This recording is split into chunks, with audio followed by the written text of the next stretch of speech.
Bueno, cuando estamos tratando de las formas o de algunas de las formas que son adecuadas de acuerdo a las escrituras para abordar el sufrimiento, para lidiar con estas situaciones que llegan a la vida, lo primero, más que nada, es la oración. Y la oración sirve muchos propósitos, pero mayormente en estas situaciones yo creo que nos sirve para, primero que nada, reconocer la soberanía de Dios y aceptar que en su bondadosa providencia ha ordenado esta circunstancia.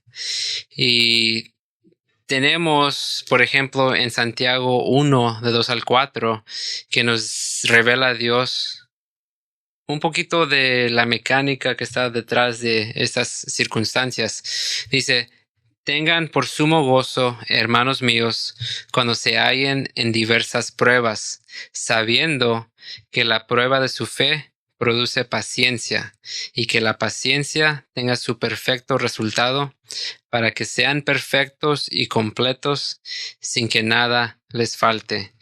Entonces tenemos que entender que cuando Dios providencialmente determina traer el sufrimiento a nuestra puerta, confiamos que Él lo ha determinado en su sabiduría, en su soberanía, para nuestra santificación. Y segundo, tenemos que orar también para reconocer que Dios sigue siendo bueno y misericordioso y justo. Recordarnos a nosotros mismos quién es Dios. Aquí tenemos en Lamentaciones 3, del 31 al 33, porque el Señor no rechaza para siempre. Antes bien, si aflige, también se compadecerá, según su gran misericordia, porque el que Él no castiga por gusto, ni aflige a los hijos de los hombres. Entonces ya entendemos aquí, nos recordamos de que Dios, a fin de cuentas, es justo, es misericordioso. Y así lo combinamos entendiendo la providencia del Señor, que es para santificarnos. Podemos entender una de las conclusiones de Malaquías, que el Señor, como responde a como empezamos con esas declaraciones de arrogancia y acusaciones contra el carácter de Dios, que declara el Señor que Él va a mandar a Cristo. Es cuando da la profecía que va a mandar a Cristo a redimir a su pueblo, a su pueblo que le ha sido fiel. Y lo que concluye es que la venida del Señor, Él será como un herrero de plata. Y eso es algo muy hermoso porque ahí es donde entendemos cómo funciona la santificación. Dice en Malaquías 3, del 2 al 4, nos cuenta cómo el herrero pasa su plata a través del fuego una y otra vez y la pule hasta que mire su reflexión dentro de la plata. Ahí sabe que ya está lista, ¿verdad? Así Dios nos pule a través del sufrimiento hasta que pueda ver la reflexión de Cristo mismo en nosotros. ¿Qué piensas tú sobre los propósitos de la oración? Bueno, pues la oración es otro concepto que ha sido completamente distorsionado, ¿no? Muchos piensan que por medio de la oración nosotros podemos obtener cualquier cosa que nosotros le pidamos a Dios, ¿no? Y se utiliza este pasaje, ¿no? Todo lo que pidieres al Padre, en mi nombre creyendo lo recibiréis. Pero la oración principalmente no tiene ese fin de que es Dios chequera abierta para darnos lo que nosotros le pedimos. Es algo todavía supremo, es conectarnos con Él, es tener comunión, intimidad con Él. Sí. Y pues luego de ahí, después de la oración, ya podemos pasar al siguiente paso que viene siendo la aceptación de la circunstancia. Esta, esta es muy significativa para mí porque fue algo que cuesta, o sea, humanamente cuesta, pero es necesaria. Aceptación. Cuando nosotros estudiamos la Biblia, por ejemplo, encontramos el libro de Job, y el libro de Job nos ayuda a entender mucho acerca de este tema que hablamos, el sufrimiento y el problema del mal. Problema del mal entre comillas, porque es un problema solamente para nosotros, no para Dios. Dios sabe todo lo que hace, ¿no? Pero el libro de Job a mí en lo personal me ayudó a entender mucho acerca de esta condición, del amor y la bondad de Dios. Y sí te puedo decir, asegurar con toda confianza, que esa temporada de sufrimiento fue la mejor temporada de mi vida. Así te lo digo. Y después de recibir este diagnóstico triste, como lo quieras ver, eh, me ponía a meditar en el libro de Job. Y, por ejemplo, hoy nosotros que ya tenemos la revelación completa, nosotros somos informados de esa reunión que hubo entre Dios y Satanás, y nosotros podemos ver cómo Dios es quien inicia este tema. Pues Satanás no lo conoce todo, por eso Dios le dice: "Es considerado mi siervo Job, varón perfecto, temeroso de Dios". Y ahí Satanás comienza: "Bueno, pero Job no te teme en vano, ¿no? Mira cómo le tienes un cerco de protección". Y es Dios, otra vez lo repito, es Dios quien le concede este permiso. Toca todo lo que tienes menos su alma. Este, y después vemos todo este terrible sufrimiento que Job vive. Eh, Él pierde todas sus posesiones materiales, pero después él toca algo tan valioso y en la cual todos nos podemos identificar, que es nuestros hijos. Y imagínate tú si perder a un hijo, ni me quiero imaginar lo doloroso que puede ser. Ahora potencialo por varios hijos. Lo pierde todo. Después, sin explicación alguna, recibe una enfermedad terrible, y para rematarlo todavía llega la mujer, su compañera de vida, y le dice: "Maldice a tu Dios y muérete". Entonces vemos cómo las reacciones negativas abundan en la Biblia, ¿no? Pero sabiamente Job dice estas palabras. En el capítulo 2, versículo 10 del libro de Job dice: "Pero él le dijo: como habla cualquier mujer necia, has hablado. ¿Aceptaremos el bien de Dios y no aceptaremos el mal?". Y después menciona lo siguiente: "En todo esto, Job no pecó con sus labios". La misma escritura inspirada nos está aseverando de que Job no mintió. Job habló con la verdad. No solamente recibimos el bien de parte de Dios, pero el mal, ese no proviene de Dios. Muchos piensan, el mal proviene de Satanás, porque pues, Satanás es quien lo está atacando, pero si nosotros nos regresamos 3 pasos atrás, vemos que es Dios quien inicia la conversación, es Dios quien permite esto. Entonces Job habló la verdad. Recibimos el bien de parte de Dios y recibimos el mal de parte de Dios. Ahora nosotros sabemos que todo sufrimiento que atravesamos tiene un propósito. Dios es soberano y todo sufrimiento tiene un propósito.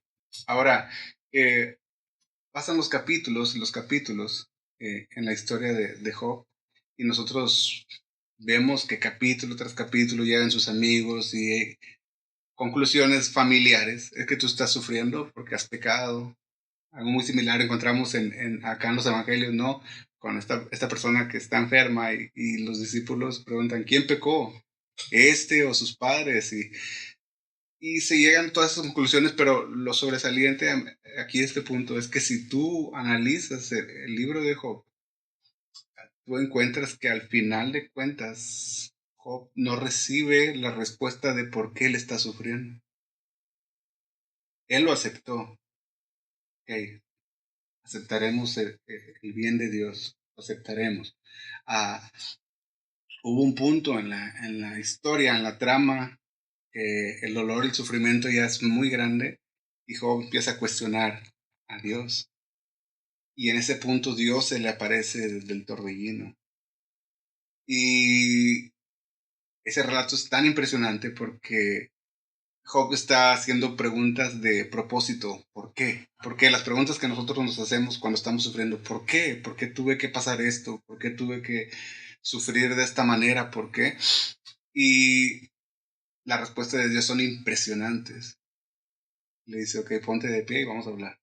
Ese hombre. Ujú. A ver, dime tú dónde estabas cuando yo fundé la tierra. ¿Dónde estabas tú o conoces tú? Y le empieza a hacer una serie de preguntas naturales, preguntas tan simples para Dios, pero tan complejas para nosotros. Y va pregunta tras pregunta tras pregunta. Pero si tú analizas, no se responde la pregunta de Job, de por qué estaba sufriendo. Y es como que nosotros podemos entender, o sea, si nosotros no somos capaces de comprender las cosas materiales, terrenales, físicas, simples para Dios, ¿cómo podremos comprender los propósitos divinos y eternos, perfectos de Dios? No lo podremos comprender, pero es en este punto que nosotros debemos aceptar aún el sufrimiento, porque este proviene de Dios y este tiene que tener un propósito para nuestra santificación. Todo sufrimiento es justificado con el fin de alcanzar ese propósito divino que Dios se propuso garantizar que nosotros encontráramos. Job dice, de oídas te había oído, mas ahora mis ojos te pueden ver. Ahora, ponte a pensar, ¿valió la pena todo el sufrimiento? ¿Valió la pena haber perdido todo? Perder a sus hijos, enfermar, por conocer a Dios. Probablemente humanamente tú digas, es que no, pero vale la pena el sufrimiento. Valió la pena para él, ¿por qué? Porque él pudo conocer a Dios. Entonces, esta parte de la aceptación debe ser una reacción bíblica, una reacción natural en medio del sufrimiento. Señor, tú eres soberano, tú eres un Dios de amor y recibiré esto, siendo consciente de que tú tienes el poder de revertirlo. Pero si tú quieres que esté aquí, aquí estaré. Entonces, ¿qué otra reacción tú encuentras que debería ser una reacción en medio del sufrimiento? Pues sí, como tú has dicho, en la aceptación, en este paso es cuando declaramos a Dios que confiamos totalmente en su providencia y confiamos totalmente en el plan que Él ya ha trazado para nuestras vidas. Y una de estas situaciones que suceden en las Escrituras es Pablo, cuando le está hablando a los Corintios, que le está diciendo que se le fue dado un aguijón y que 3 veces oró al Señor que le removiera el aguijón y no tuvo respuesta. Entonces concluye con algo, una revelación que es muy hermosa para cualquier creyente que está pasando a través de sufrimiento y que tú has estado orando, te has estado manteniendo fiel y ese sufrimiento no ha tenido una respuesta, que le dice aquí en 2 Corintios 12, versículo 9. Él me ha dicho, te basta mi gracia, pues mi poder se perfecciona en la debilidad.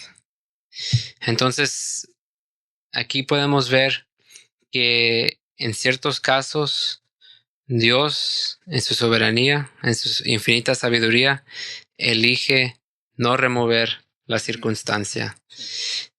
Y en vez de hacerlo, tenemos que tener la seguridad de que si no la remueve, nos dará la gracia para poder sobrellevar esa situación.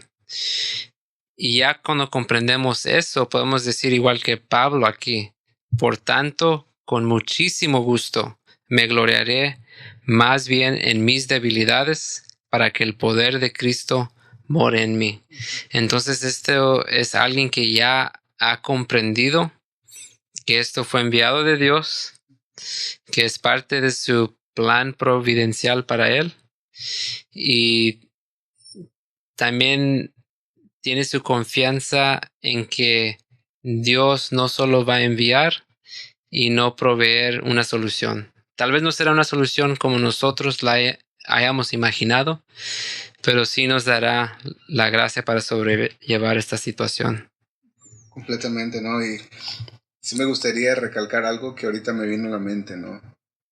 Cuando hablamos de aceptación, no es símil a resignación, porque una vez platiqué esto a un amigo y lo entendió de esta manera.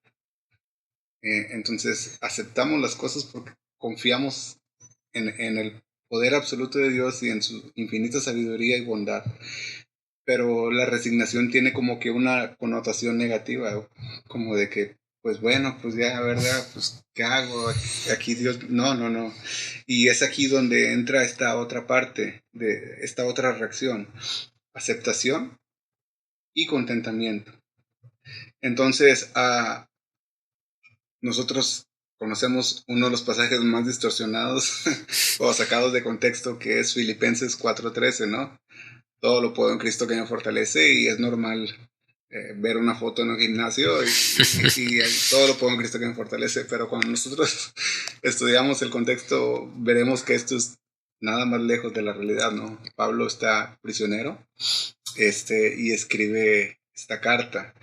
Y él comienza a mencionar lo siguiente, dice, no que hable porque tenga escasez, pues he aprendido a contentarme cualquiera que sea mi situación.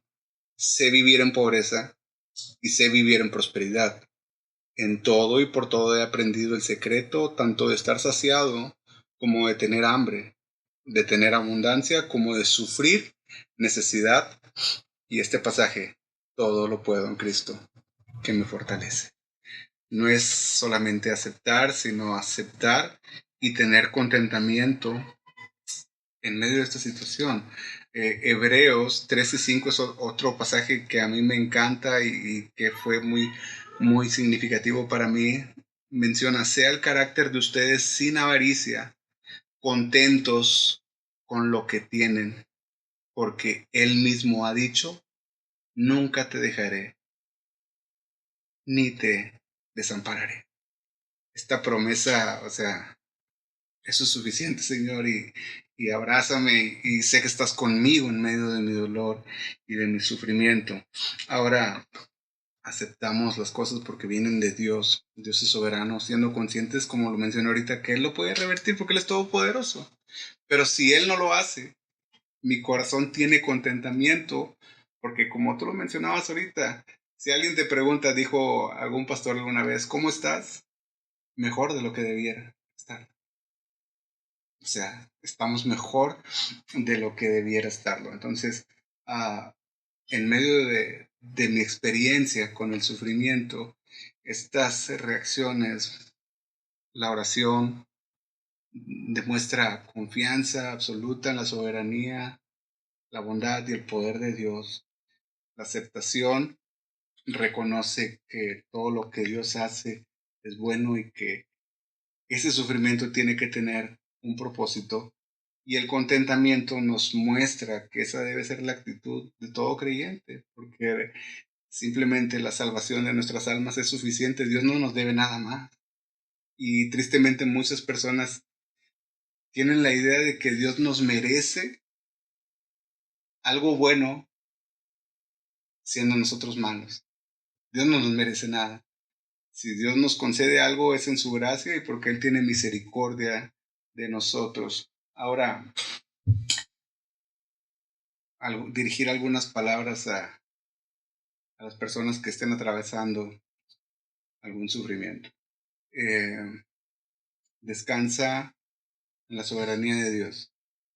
Descansa en que, sabiendo que en las perfecciones de Dios, como su bondad, su infinita sabiduría, tal vez tú no puedas comprender ahorita y probablemente no lo vas a comprender mientras estemos acá, pero nosotros sabemos que todo sufrimiento tiene un propósito. Seamos firmes en nuestra fe, siendo conscientes de que Dios tiene el control. O sea, ¿qué mayor descanso para mi alma que saber que el Dios soberano que gobierna todo, o sea, desde el átomo hasta el cosmos, tiene el control, gobierna mi vida, gobierna mis tiempos, saber que mis días están en sus manos, qué mayor confianza que saber que yo no tengo nada de control. Todo el control lo tiene Dios. ¿Tú qué palabras le dirías a nuestros hermanos que probablemente se encuentran en un periodo de aflicción?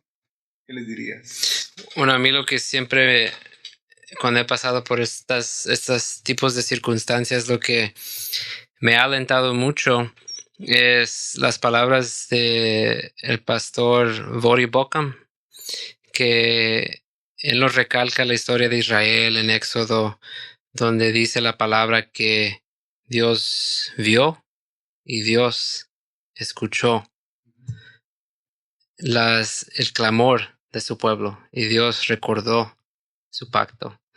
Entonces, descanso en realizar y recordarme de que si Dios nunca, desde este punto hasta mi muerte, nunca vuelve a contestar ninguna de mis oraciones, yo sé que el creador del universo, el que todo lo estableció desde el principio, el que va a dar la restauración completa a su pueblo y la redención, ve y escucha mis oraciones.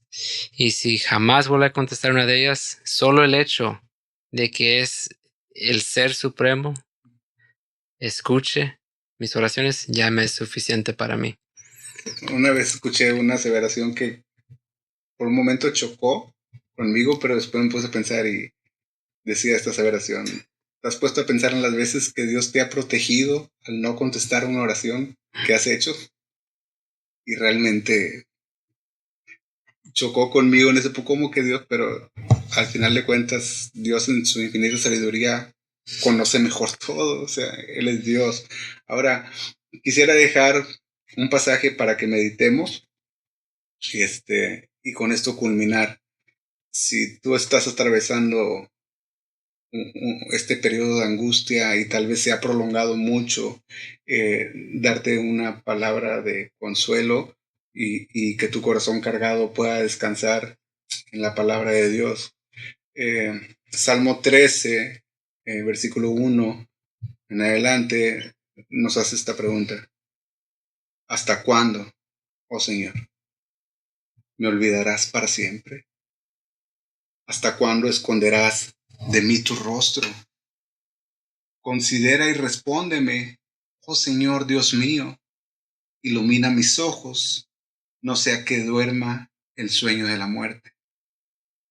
Pero yo, en tu misericordia, he confiado. Mi corazón se regocijará en tu salvación. Cantaré al Señor porque me ha llenado de bien. Abraza esta oración en medio del sufrimiento, descansa en la soberanía de Dios y deja el resto a la providencia.